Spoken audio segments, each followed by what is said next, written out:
Yeah, 20 and then 10 with, healthcare. Yeah.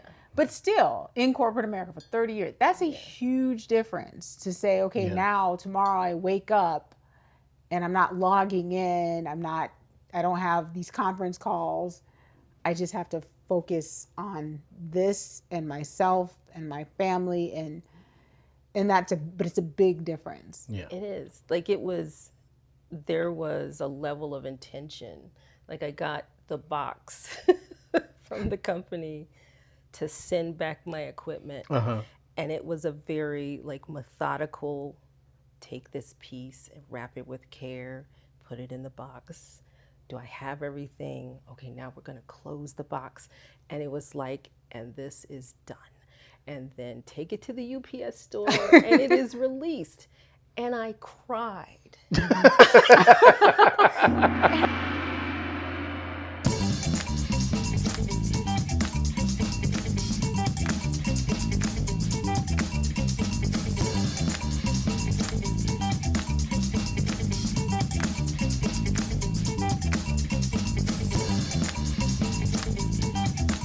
Welcome back to Salt Sauna Soul. Today we have the best guest ever. My sister, Katharine Glanville. Yay for me. Hi, Kathy. Hey, Donna. And we're talking about... It's not balance, it's trade-off. Yes. So we're going to do a soul session. We're going to have some tea. Mr. Evans, what is our tea today? So this is a special new brew that our previous guest gave us, TV Stone. It smells almost like it's fresh popcorn. I thought I smelled popcorn when I came downstairs all earlier. Savory and everything, right? It's this Asian tea that she gave me. They want to try. So we normally have our Everly teas, but today we're going to mix it up a little bit. Okay, because we have a special guest. We have a special tea. But I love the color. All right, let's do cheers. Cheers. All right. It does smell like popcorn. Mm-hmm. Mild, but very aromatic. It's still got umami. Mm-hmm. Okay, you said that, and now I got to tell the viewers. Okay, so Okay. I'm going to put a plug in. I'm not getting paid for this plug. If you have not checked out on Netflix the Culinary Wars episodes, they got 2 seasons out there. That stuff is great, man. It's good stuff. And they talk about umami a lot. It's all about umami.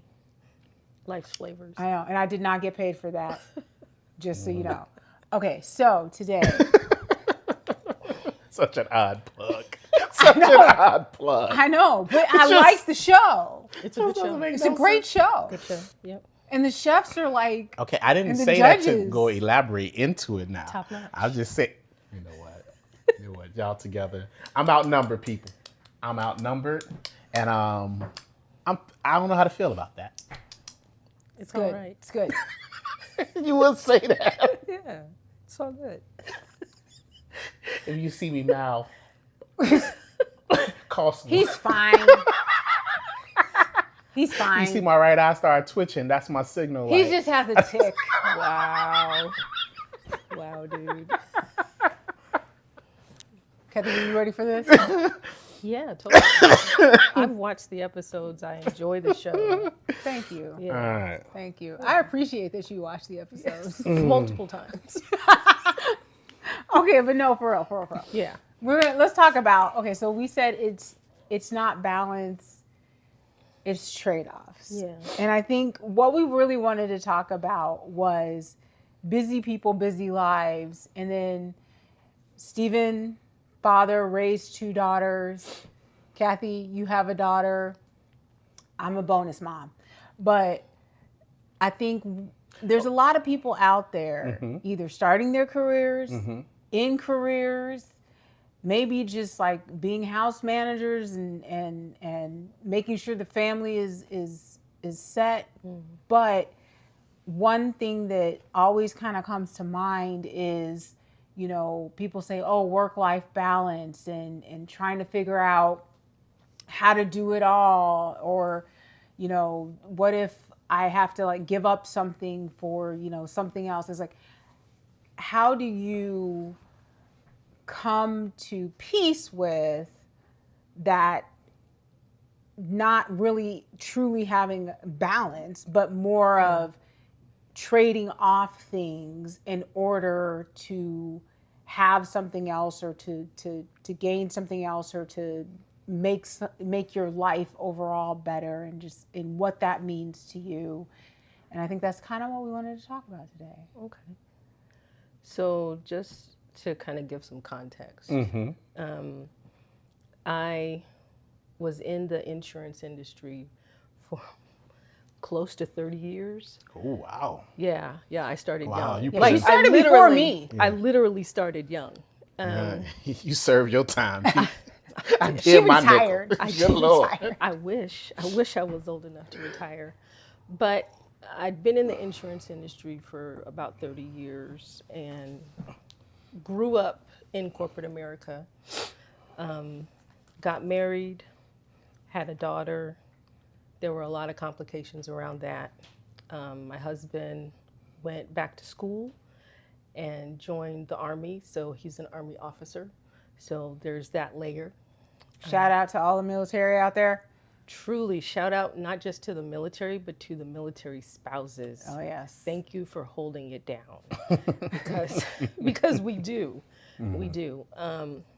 So there's that. And then having this career alongside having a child who has complications, medical needs, you know, lots of therapies and things like that. So being a caregiver, and an Army husband who, you know, you give your life, and that means that's the priority. So being kind of the person that's managing the house, managing relationships, managing just a lot of things. And so it's like we have this belief that in corporate America especially, that it's work-life balance. And to me, that's not realistic. It's always what is taking priority today. And that's kind of how I look at things now, is what's most important for me to make sure gets accomplished today.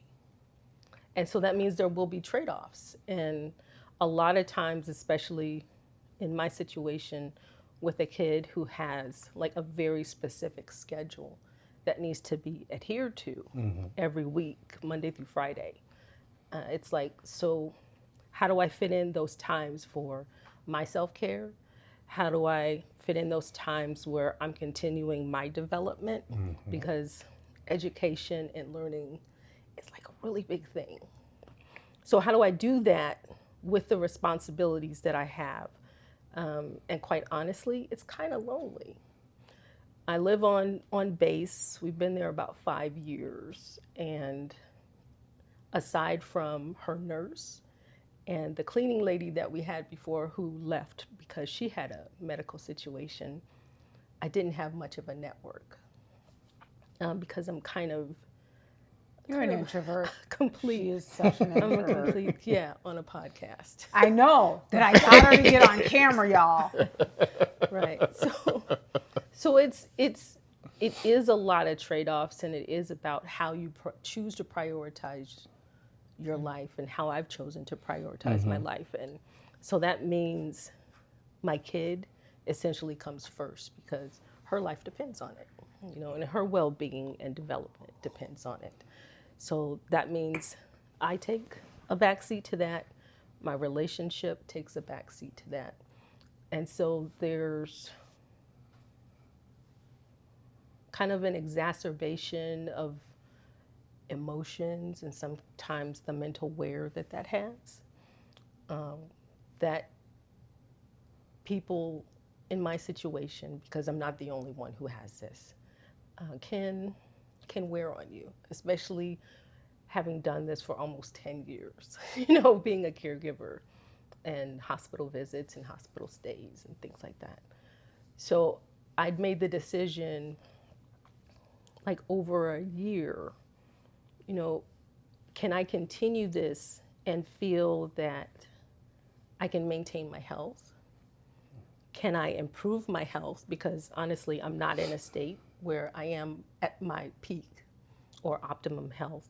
Can I do that and make sure that my kid is doing all right, that my relationship with my spouse is where it needs to be? And the answer was no. And so being a person at my point in my career where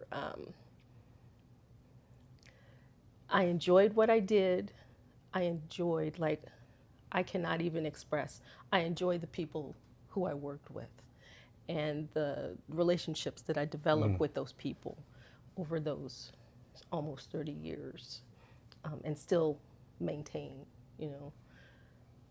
But the company is not going to take care of me. And so in order for me to make sure that I'm still here when she gets a little bit older, that means it's time for me to part ways. And so making that transition and choosing and talking with a counselor, because I did not make this decision in a vacuum, talking with my spouse, talking with a counselor, you know, just kind of getting myself to the point where I believed that that was the next step and the right step for me to take. So I did. And at the same time, as I was thinking about that, it's like, well, what is it that I want to focus on? And so wellness is one of those things, or it is the thing for me that I want to focus on. And it wasn't just from a, let's exercise, because I think my wellness journey is from the inside out. And so that's when I'd made the decision to study Reiki and become a Reiki practitioner. And that's been one of the best decisions that I've made. That's awesome. Was to do that, because it helped strengthen my spiritual relationship with Source, divine, with the divine, whatever it is, you know, people feel comfortable calling it. But that was important to me. And then being the calm person in the room, that was something that I would be in you know, meetings and corporate as best as possible. Kind of that voice of reason, like, yeah, we're really passionate about learning, because I was in curriculum design and working with business areas like auto and contact center, you know, dealing with customers, but helping people have an understanding of their learning journey so that they're successful, helping the customers and then helping the company be successful. So that learning piece for me, because I'm going to switch, because that's how I do. I'm following. Right. The learning piece for me has been a through line. And so learning how to take care of my spiritual self from a place that felt more authentic, not just programming, but authentic, was like, I'm at that age and I don't like playing games. I don't like pomp and circumstance. I just want to have that quiet moment of prayer, of meditation, and of healing. And then I also want to make sure that I demonstrate that for my kid, and then be that support for my husband so that he has a place to respite when things are kind of crazy with the military, which they kind of are. Yeah. That is what it is, and we'll keep praying about it. But that's where I was like, that's the person I most like being, and that's who I want to continue to develop. So I'll pause there. You said so many things, and I was in my mind, you know how my mind works. Dude. You'll say something, I'm like, ooh. And then I was like, okay, let her finish. And then you said something else, and I was like, ooh, and let her finish. But okay, I'm going to go back a few steps, because you mentioned something around the thing that is the priority for today. And I remember reading that Steve Jobs kind of did that. He kind of did the 80-20, but on the daily basis, on his schedule, as what is the top priority of tasks that have to be done, and then anything else had to be delegated or just wasn't important. And so I know, so I'm telling her business now, I know you are a planner. I do like things planned out. You do. And so how, or is that something that you do as far as like, how do you define, okay, what's going to be the priority for today? Like, how do you decide? Yeah, so and like you were saying, you put a plug in for something. I'm going to plug Plum Paper because for the last 5 years, that's been my go-to for getting my planner. I like to keep a paper planner. I keep a digital one, but I like to keep a paper one to see all together without looking at a screen what it is that has to be done. There are a lot of doctor appointments, so it's important that like if we have doctor appointments for the week, those are a priority because it's hard to get in and see specialists. So that's something that is in that 80%. That's actually in the top 1%. You have to do the doctor appointments. And I kind of feel like it was like, even though I said 80-20, I feel like whatever the percentage was, it was probably like 20% or something, 1%, whatever. It's like, this is all I'm doing today. Yes, and that really is. So, especially since we live in an area in Virginia that, there's a lot of tunnels and bridges. And it's like, if I'm going across the tunnel, then I really need to make sure that I'm doing it one at a time that makes sense because traffic is stupid. And then the other is, how is this going to interfere with school? Because a lot of doctor appointments are in the morning. So a lot of that planning. And I like to think, or I really feel that having the kid who I have, and I love her, has helped me be more disciplined in my scheduling and prioritizing. So that's how I figure out. It's like doctor appointments are first. Second, and really, I can't even say that's second. I'll say meditating in the morning. Meditating in the morning is the first. Because if I don't do that, I might be a little skewed and it may not be as kind as I need to be, as patient as I need to be. So honestly, that's like deal breaker. No meditation, no prayer, you haven't started your day the right way. Whatever that looks like just sitting and having a cup of tea and some silence, not checking emails, not plugging into any of the platforms, just having a moment of silence. And then thinking about what is it that I have to do? I'm looking at the planner. Okay, what are the things that I have to do around the house? Do I have time to do that today? Or am I really pouring myself into traveling across town for these appointments? What does that look like? What's the timing? So a lot of that is, if the doctor appointment is at 10, that's probably an hour for traffic. And that's 2 hours because we have to follow a morning routine. And that takes about 2 hours to get through breathing treatments, using the restroom, getting dressed, because everything is a group activity. So I need 2 hours before that, an hour for that, an hour back. Can we make the therapy in the afternoon? So a lot of mine is around appointments. And there are a lot of appointments, especially in the afternoons, therapies and things. So that's how my days, now that I have the time, and I tell myself, if we have to sit in silence until we get through this paperwork, then we have the time to do that. I can mentally give myself to this because I'm not working a separate job for somebody else where I have to pour in energy. I can put my energy into my child. I can put my energy into that quiet moment that I need, 10 minutes, 30 minutes. I can do that. So that's how I prioritize my days. Does that answer the question? It does. Okay.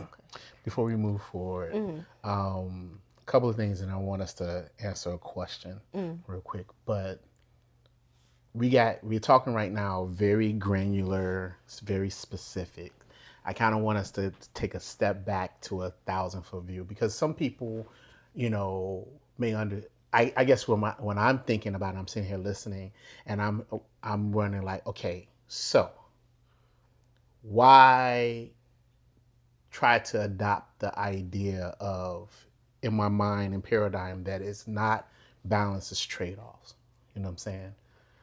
It still, to me, seems unclear to make that shift.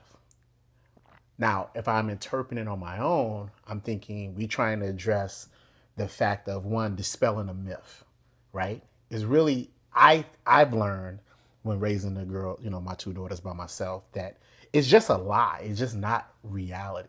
It's not even true that you can have this balance that we've been sold on. I think really started in the 90s, right? That this work-life balance philosophy came into like really the lexicon of American culture. I don't know if it permeates the world, but definitely in American culture. And so I think it just really was a myth. I don't think it was ever, I think it was wishful thinking, and it just was never a reality. I think some of the point I'm hearing that we're trying to make is that it was never a balance. That's totally a myth. It always been trade-offs.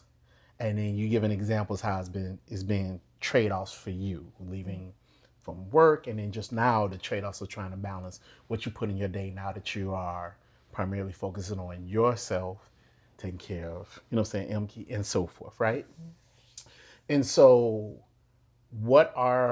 if someone's trying to assess and look at themselves and say, hey, I know I need to make some type of change, right? Where you was at that moment.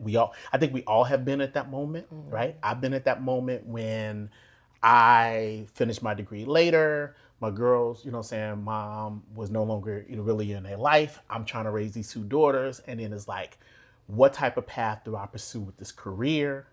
But my daughters also need, because of the emotional and the healing part of now, the split, this abandonment, and all the above.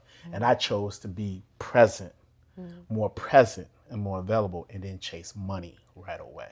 I think the key word you said there was present. And a lot of what we tend to do is think too far ahead. Okay. And I think it's great that we have like our 5-year plan or our 2-year plan, or what is it that we have planned for the year. But understand that we still have to be flexible, because plans don't always work. I planned to have a healthy child, but that's not what happened. So plans are great, but don't be upset when they have to shift. Being present. And that really stuck, is that in this moment with you all, I am only thinking about our conversation. I'm not thinking about what I need to do after we finish or who I need to call. That's not important right now. What's important right now is this. It was scheduled. We did it at the appointed time. So now that's our focus. And I think that's where that trade-off comes in, and being able to give yourself fully to something in that moment. And so if someone's trying to assess for themselves to say, hey, one, identify they in that season. They're in a moment that like, you know what I'm saying? Because sometimes you're not aware of it. I wasn't aware of it until it really like smacked me in my face. And I kind of for me, my hand was very forced, right? I wanted to start picking a job. I literally was applying for a job in Australia. And then as I'm trying to apply for this job, I was like, how they going to do? Now I have to learn school. If I take them out of the country, And then I had to start researching all that. And I was like, it would set them back a year. I want this. It would have been great for me as a designer. It was an environmental design, something new. I was totally excited. But I was like, if I did this, this would be, and I couldn't finish the application. And I knew, I was like, okay, that's my moment. Is it that you come across a moment, or is someone, do we advise people to just like, is there a self-screening process to know that I need to figure this thing out, right? Because now we really are trade-offs. Because the balance, I couldn't have that's when I realized the myth just got shattered. I could not have the balance. I could not have what I want per my own career, and also be what my daughters needed me to be as a father, without seriously hurting them. Yeah. And I realized I couldn't. That's when I was like, I can't have both. Yeah.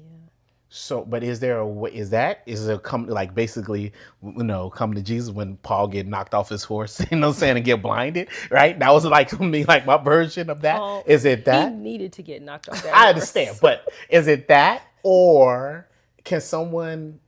Is there another way of self-assessing? I don't know what it's been for you, Donna, or whatever. And we still got to get back to that question, so we got to tighten it up. But yeah. My version? Yeah, like what's the answer to that? I think it goes how we back help to people. Well, I think it goes back to what you mentioned when you said you started to assess yourself and saying it's like, if I expect to be here as my child continues to develop, something has to change. And I think that was one of the initial impetuses. And then you mentioned that you got a counselor. And so you're like, I'm not just making this decision in a vacuum. And I know you and your husband had a lot of conversations around it as well. So I think it is one of those things of, one, I think our bodies will tell us certain things. But then secondly, I think we have to be open and ready to listen. Now, if we're not listening, I think our bodies will make us listen. Yeah. Okay. And I think even for me, that was one of the key moments. Every time I don't listen, I've had something wackadoodle happen. Extreme. Yes. I remember when I should have went ahead and said, okay, I think it's time for me to go ahead and not be in management consulting at this level anymore. And I wasn't listening, and I broke out in hives. To wit, it was almost like shingles, and I was too young to be a person with shingles. Yeah. But it was like my body literally broke down. Then I'm in corporate America. I was like, okay, I finally leave management consulting. I'm like, okay, I'll go to corporate America. That was a lot in a very toxic environment. And then I wind up having medical issues. It's like my body was literally telling me, and the thing is, you know it. You know, because it's like, this is not where I need to be. These people are insane. Nothing is happening the way it should be happening. I come in, I feel like this all the time. But again, I wasn't listening to my body. So then my body basically stopped me and said, oh, you're going to listen, you're done. Yeah. So I think there's things that happen, but if we're not ready to listen to ourselves, problems can occur. Thankfully, I think you were listening to yourself. After a year. And then you said, okay, well, then how do I go about making this change? Because it when you decide to change paths, and I think this is what we talked about with our last guest, when you make those decisions to start changing paths, it can be very disruptive. It can be very scary. A lot can be going on in those emotions.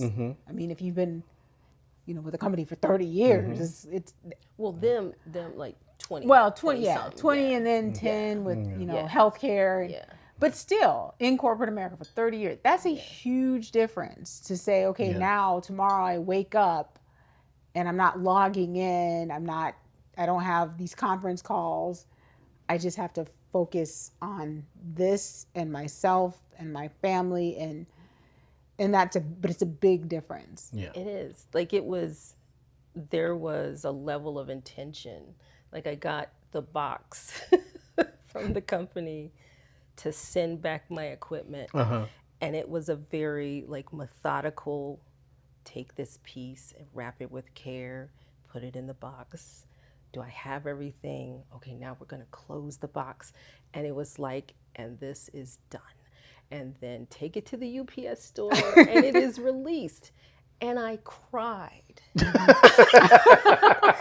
I cried because it was like, I won't get to talk to these people that I enjoyed for the last few years. Like, I can't have just a quick instant message with Jerry, and Jerry has her own business. And so it's like this part of me, that's the thing. So I'm gonna see it in the nicest way. But it's like You can keep it real. the company insinuates itself and it's like, this is your community. This is all the community that you need. And that is bull. You need more than that as your community. And I think that it's unhealthy to just depend on this as your community, especially as a remote worker. I was not in relations with other people physically. my aura is not Yeah. in proximity to anybody else's aura. Yeah. I'm just looking at the camera. And sometimes trying not to be on camera because I want to wear my pajamas. It was like that. It was like, so that trade-off was very methodical. I was very methodical in saying, I'm going to close this chapter. Yes, there's some things that I want to continue. There's some things that still make sense. But I like that from a Reiki sense, that I'm only holding what serves my highest good. And so I can let go of that worry. I can let go of that fear. I can let go of that anger. And I can give myself to my family. Because as an individual, like I appreciate what you and Steven do from I'm out front, I'm running a business. I'm the person that's in the back supporting. I'm the person in the back who's encouraging. Not that I can't be out front, but I choose to be more supportive because that's where I feel most comfortable. And I think that comes with a level of honesty with yourself that a lot of people, because it's scary to be honest with yourself. And I'm saying this as you just said that, and Steven's laughing. Because we kind of had this conversation because I started out front knowing good and well I've never wanted to be out front. So I never wanted to be out front. And now I'm trying to get him to be like, here, you go out front. You're better at that than me. Have fun. Be with the people. Yes, go outside. I've been bamboozled. I've been ran amok. It works. The trickery is real. But he's better at it. That doesn't mean the trickery is real. That's a good segue. Let's ask. Give us a question, Brandon. Give us a question. Yeah, because we go down this road, I'm gonna say some things, and I don't know if the camera ready. So let's go ahead and pivot. Let's go ahead. All right, to basically pivot off of what you guys already talked about. So, as a college student who's balancing school, work, life, and relationships, what advice could you give to someone who may think it's impossible to balance life as a young adult? Oh, you want to go first? We all should give our Yes. version. Okay. Yeah. Guess first. Okay. Guess first. So the first thing I would say is from from a trade-off standpoint, relationships add a lot of Very to scientific. being, Okay. to being, it is. It's legit. To being in college and trying to get your career off the ground. I think we put too much pressure on people to be in relationships, and I don't believe that parents understand that, because there's something that clicks where it's like, my child needs to be in a relationship, they need to have a family, and it's like, yo, you've done all that you can do to make sure that your child is ready as they transition into adulthood. So let them make the decisions. If they come back and they ask for help, because that's what I did with our dad. I did not. He was like, she's grown, let her make her decisions. And they would be like, Dad, I need some help thinking this through. And he was very, as an engineer, so it's like, I need that help. But I would say, don't focus so much on getting into a relationship, because this is the time that you have to get your grounding, to get your foundation of what your adult journey is going to start out as. And God love them, but that's a complication. It is. I want to say, so I love that you said that you were talking to Dad. I didn't even know that you, and so we have two other sisters, and it wasn't until Dad's passing and everybody was like talking about conversations that they had had with Dad. And I'm like sitting there like, y'all talk to him about that kind of stuff? Like, what? Yeah. Oh, yeah. I was the one that was like, hey, Dad, how's your golf game? Yeah. How's work? Great. All right, let's watch this show together. And we sit in silence. And that was great quality time. And I think Dad kind of appreciated that. But then it was weird when I found out that y'all like went to him for everything. And then it's like, I look at how the girls go to Steven about like everything. I'm like, am I the weird one? Yes. Yes. You didn't have to say it that quick. Yes. Okay. So what's your advice? Okay, my advice, I do agree around the relationship angle. In as much as really sit with yourself and figure out what it is that you want to do. And I say want to do in the current moment. Because I think a lot of people that are younger, they get the analysis by paralysis where they're like, I want to do all these things. I can't do them. I don't know which one to choose. What if it's the wrong one? Sit and say, what is it that I want to do right now? And then act on that. And then if you find you're like, I thought that would be fun, or I thought that would be good, but I ain't feeling it. Then sit in the moment and say, what is it that I want to do right now? And because life is a bit of trial and error. There are no wrong answers. There are only learnings. They're learnings. So try, experiment, figure out, have fun. And along the way, you may meet people that are on the same page as you. Yeah. But don't be mad if they decide to switch pages. It's okay.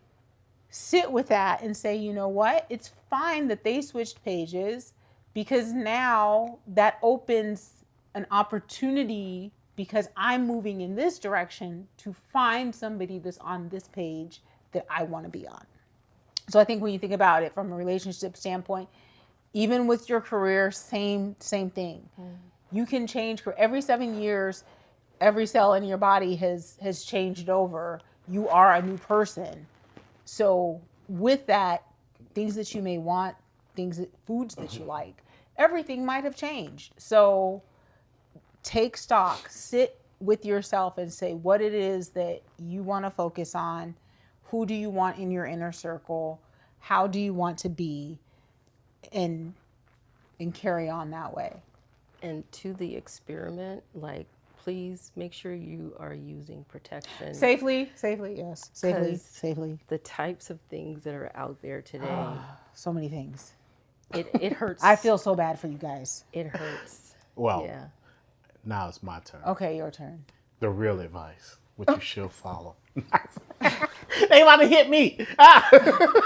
It's just a gentle hand. I didn't know. I was look, I'm twitching. He's fine. I'm sending my signal. He's fine. I think my advice is something that could work and encapsulate both of you guys' advice, but slightly askew. So first thing is, I think for the stage where you're at, starting into the world in the beginning stages of like full adulthood, is that remember, one stage is to help prepare for the next stage and prepare for the next stage, right? So even if we're trying to assess what we want in a moment, what relationships we want to have, what career or path we want to take, know that you're at the beginning. So preparation to a certain degree needs to be there to help you for the full entire race. And so be mindful not to squander your season and assess what does it need when I am now in my 30s? What would I need for maybe my 40s? And what path, what point, trajectory I need to be pointing towards? Because you don't get a do-over. You just don't. And I think people need to hear that. You don't get a do-over. So, something I advise my own daughters with is like, hey, you can squander your 20s, but you're going to feel it in your 30s. Mm-hmm. So, but squandering may mean and represent so many different things. It may be in love or whatever.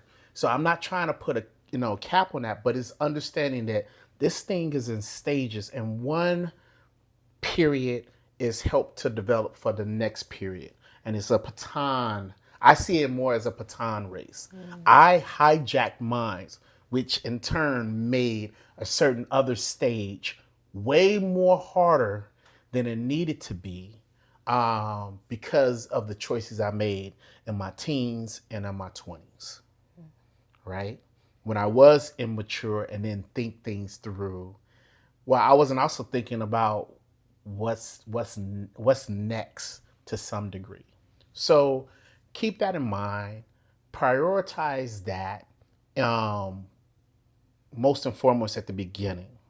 You will get to a point where you have stabilized and established who you are as a person, hopefully your resources that you may acquire, and then that start muddying up and start moving instead of linearly, like going up. It can go laterally. It can go all different places. The only thing you don't want to do is for it to go down, ideally. But you have options to move around. But that beginning stage, understanding that is the stage where you build to take care of yourself for the next stage. And if you don't keep that in mind, you might find that next stage, because you're going to be in it no matter what. If you still live, time there's no way you can escape the next stage if you're still alive. Yeah. And so, what that next stage would be, think about it. And if you don't know it, think about what type of life you would like to have, what type of people you want to have, what type of resources I think I will find, joyful, and that what I'm capable of doing. Ask these things, because you don't necessarily need to be there in order to determine that. And then that would tell you the actual order of your steps, whether it's career, how much money you should acquire, when would you like to have a family, and what circumstances that you feel that a family, that you feel good with that family, to have and be responsible for. All those type of things, which I didn't do any of that. I just rolled the dice and did impulsive. And it was a rough road. Can you rebound off of that? Yes. But at some point, you have to stop being impulsive and then be strategic. If you just being impulsive at your early season, you're going to have to do that, or that impulse, you're just rolling the dice, and that's a very dangerous game to play with your life. And hopefully that is going to all work out for your good. Some people doing that, but for the most of us, it doesn't work out very well. That level of impulsivity as a way of trying to figure out how to move about and order my steps. You guys are not saying that. You're saying assess and keep assessing and keep finding, and then adjust. That means you still adjust along the way, but you must know that and build for the next stage. That's my advice to a young person starting out. And just recognize that even though we're in community, each of the generations, this is just our experience in the environment that we grew up and the people who influenced us, and that your experience may be different. As you're taking in other people's opinion based on that experience, still and always put it through your filter. Yes. Because what is important to you may not have been important to me when I was that age. And so I like that you said assess, like always assess, always assess, and ask yourself, is this for my highest good? Like, is this going to serve me well as I continue on this journey? Are these people going to serve me well as I continue on this journey? And make sure that it's true to you. And you'll find, and I think that you'll have a happier journey definitely be if you know that, because in the end, I've learned happiness is about necessarily how it aligns to what you want. Hopefully you're doing something what you want doesn't hurt and destroy others. But if you don't have that ethos, there's nothing wrong with saying, hey, I'm building a life that really works for me. And with that said, I think it's a great point to kind of close. I love it. I love it. Well, here's to another episode of Salt Sauna Soul.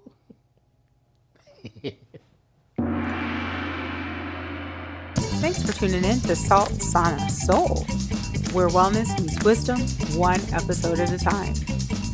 If you found today's conversation inspiring, helpful, or just plain soul-soothing, we'd love it if you'd share it with someone who could use a little more calm, clarity, or community in their life.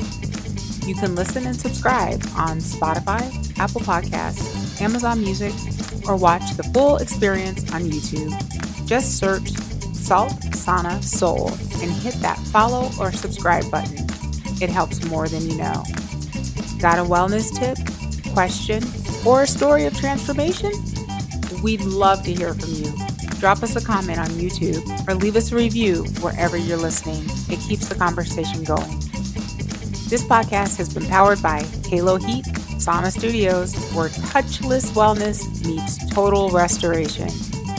Learn more or book your next session at HaloHeatSaunaStudios.com. Until next time, breathe deep, stay warm, and keep nurturing your soul.